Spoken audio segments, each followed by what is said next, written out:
अपना प्रकरण चल रहा था वाक्य विचार।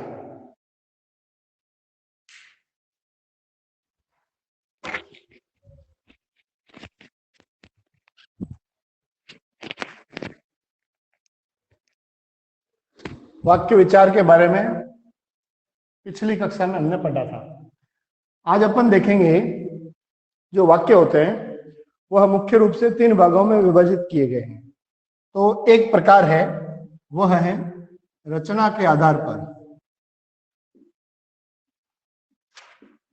रचना के आधार पर, रचना के आधार पर वाक्य को 3 भागों में विभाजित किया गया है।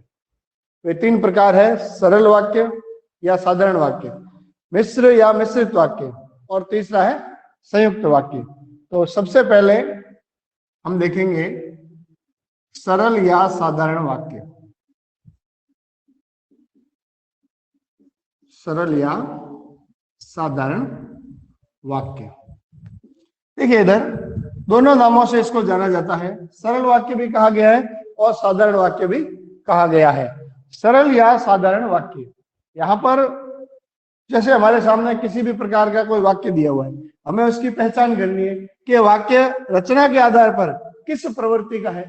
उसके लिए हमें सबसे पहले देखना होगा कि वाक्य में जो पूर्व में हमने पढ़ा है, वाक्य के 2 अंग होते हैं, उद्देश्य और विधेय। तो कुल मिलाकर के सरल वाक्य में सदैव क्या होता है, एक उद्देश्य होता है, एक विधेय होता है, अर्थात एक कर्ता और एक कर्म।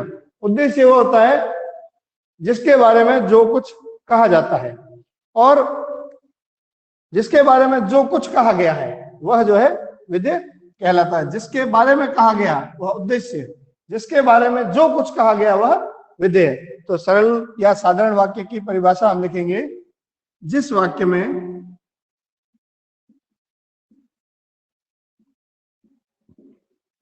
एक ही उद्देश्य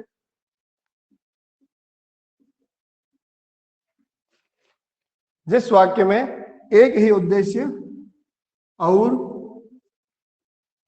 एक विधेय होता है, एक ही उद्देश्य और एक ही विधेय होता है, वहां अर्थात उसे वहां या उसे साधारण वाक्य कहा जाता है।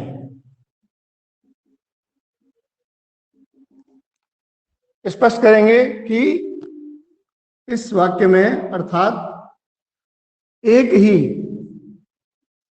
कर्ता व कर्म साधारण वाक्य में होते हैं।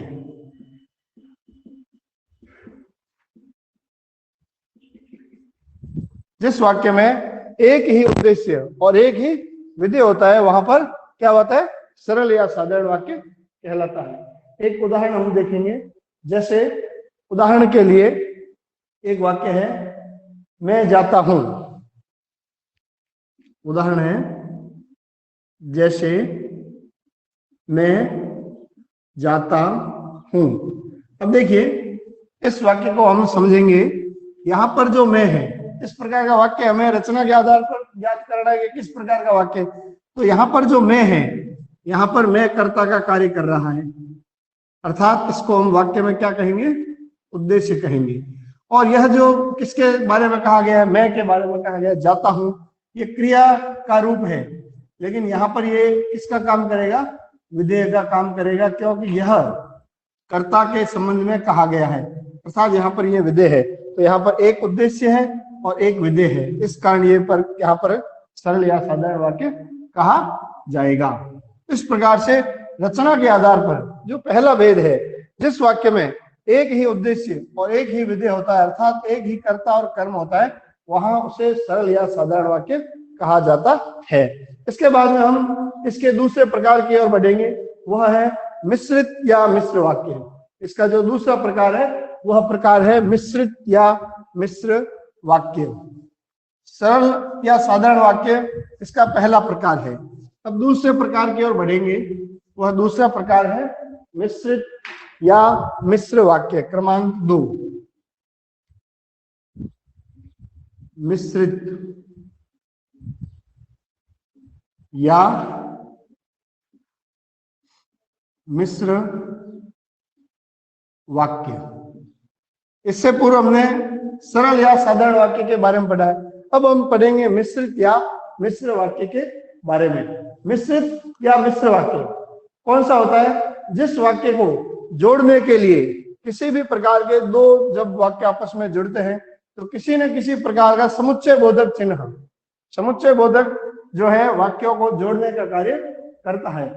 क्योंकि जब, तब, यदि, ताकि ऐसे शब्द जब आते हैं और उनके माध्यम से दो वाक्यों का जो है सम्मिलित होता है और उसमें एक जो वाक्य होता है प्रधान उपवाक्य और दूसरा जो होता है वो आश्रित उपवाक्य होता है।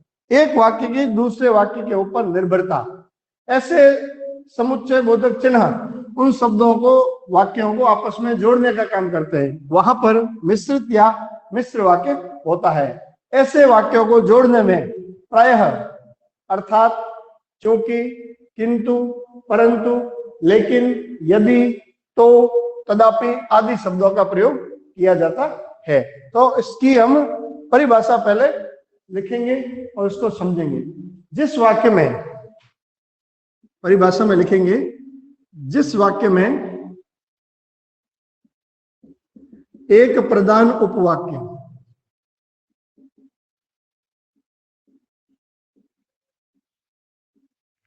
जिस वाक्य में एक प्रधान उपवाक्य वो तथा उसके साथ, वो तथा उसके साथ, जिस वाक्य में एक प्रधान उपवाक्य हो तथा उसके साथ अन्य आश्रित उपवाक्य हो, उसके साथ अन्य आश्रित उपवाक्य हो, एक प्रधान उपवाक्य और उसके साथ अन्य आश्रित उपवाक्य हो, उसे मिश्र वाक्य कहते हैं। उसे मिश्र वाक्य कहते हैं। जहां पर एक प्रधान उपवाक्य और उसके साथ अन्य आश्रित उपवाक्य होते हैं उसे हम मिश्र या मिश्रित वाक्य कहते हैं। मिश्र वाक्य और इसमें जो है वाक्य को जोड़ते समय इन दोनों को जब जोड़ा जाता है तो मिश्र वाक्य में, मिश्र वाक्य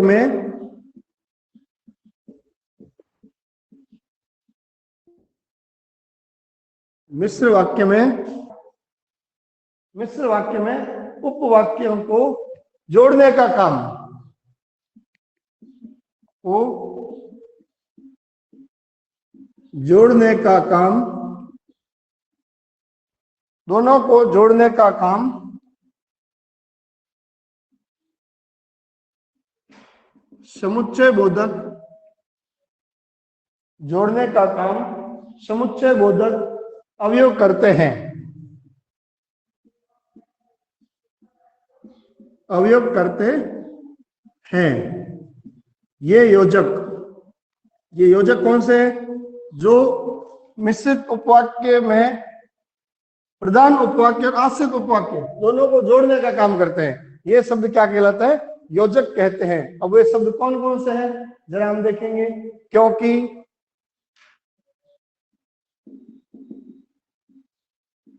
जब, तब, क्योंकि, जब, तब, अर्थात,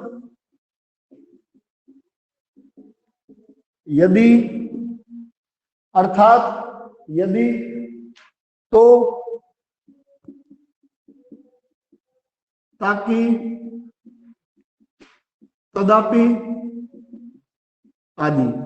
ये सभी योजक चिन्ह इन दोनों ही शब्दों को जोड़ने का काम करते हैं। अर्थात हम एक लगाते हैं कि जब इन शब्दों का प्रयोग किसी भी वाक्य में होता है, प्रायः वे वाक्य मिश्रित वाक्य कहलाते हैं, क्योंकि ये योजक उसी समय आएंगे जब प्रधान उपवाक्य और आश्रित उपवाक्य आएंगे।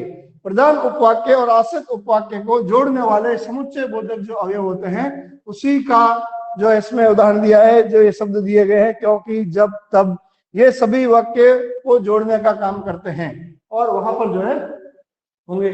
अब इसमें हम एक शब्द को उदाहरण स्वरूप देखेंगे कि जैसे वह मेरे घर आएंगे।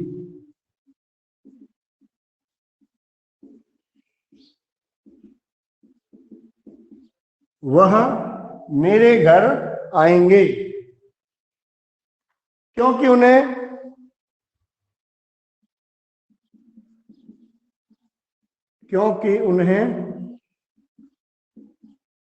जोधपुर घूमना है। इधर देखेंगे उदाहरण स्वरूप, वह मेरे घर आएंगे। यहां पर हमने एक वाक्य लिखा है। इस वाक्य का इसके ऊपर क्या हुआ है? आश्रय हुआ है। यहाँ पर ये जो क्योंकि है, ये क्या है? ये योजक है।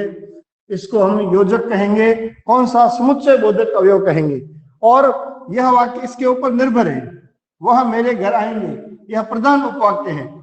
योजक है इसमें क्योंकि आगे है उन्हें जोधपुर घूमना, यह आश्रित उपवाक्य है, ये इसके ऊपर निर्भर है। तो इसके माध्यम से हम इन दोनों शब्दों को भी परिभाषित करेंगे और इसको समझेंगे। क्या समझेंगे? उपवाक्य जो है, प्रधान उपवाक्य और आश्रित उपवाक्य, इन दोनों की परिभाषा को भी हम समझेंगे कि एक वाक्य जो है मूल वाक्य होता है, वह वाक्य में प्रधान उपवाक्य का काम करता है, जबकि दूसरा जो योजक के माध्यम से जुड़ा होता है, जो उसके ऊपर निर्भर रहता है, पहले वाक्य के ऊपर उसकी पूर्ति होती है, तो वह जो है आश्रित उपवाक्य कहलाता है। इस प्रकार से ये इसका दूसरा प्रकार है जिसको हमने जो है पढ़ा है। अब इसमें जो तीसरा स्वरूप है, तीसरा स्वरूप कहा जाता है, वह उसका प्रकार है संयुक्त वाक्य। तीसरा और अंतिम वाक्य रचना के आधार पर संयुक्त वाक्य कहा जाता है। तो संयुक्त वाक्य की परिभाषा देखेंगे हम। संयुक्त वाक्य तीसरा प्रकार, दो हमने पढ़े हैं, सरल साधारण और जो है सरल साधारण मिश्रित। तीसरा है संयुक्त वाक्य। संयुक्त वाक्य में क्या होता है कि जिस वाक्य में दो या दो से अधिक साधारण वाक्य या आश्रित प्रधान उपवाक्य आपस में निम्न संयोजकों से जुड़ते हैं, जिसके अंदर एवं, अथवा, और, परंतु, लेकिन जुड़ते हैं, जिसमें दो साधारण वाक्य होते हैं, आपस में जुड़ने का काम करते हैं, तो वहां पर संयुक्त वाक्य होता है। तो संयुक्त वाक्य परिभाषा लिखेंगे, जिस वाक्य में दो या दो से अधिक, जिस वाक्य में दो या दो से अधिक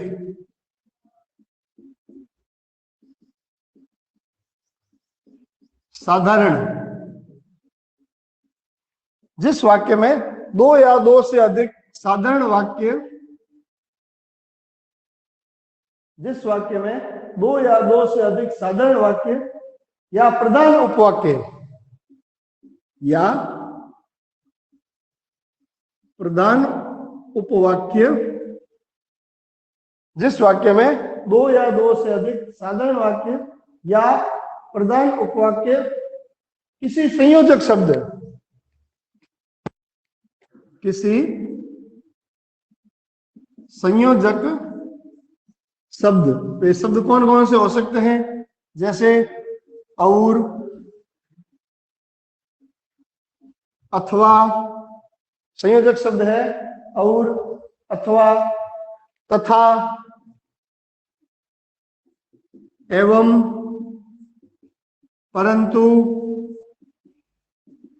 लेकिन आदि शब्द जब वाक्य को जोड़ने का काम करते हैं, तो वहां पर जो है संयुक्त वाक्य कहलाता, किसी संयोजक शब्द से जुड़े हो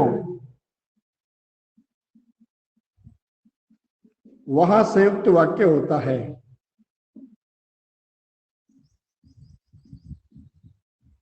वहां संयुक्त वाक्य होता है। जैसे उदाहरण से हम समझ सकते हैं, हमने एक उदाहरण लिखा, राम आया लेकिन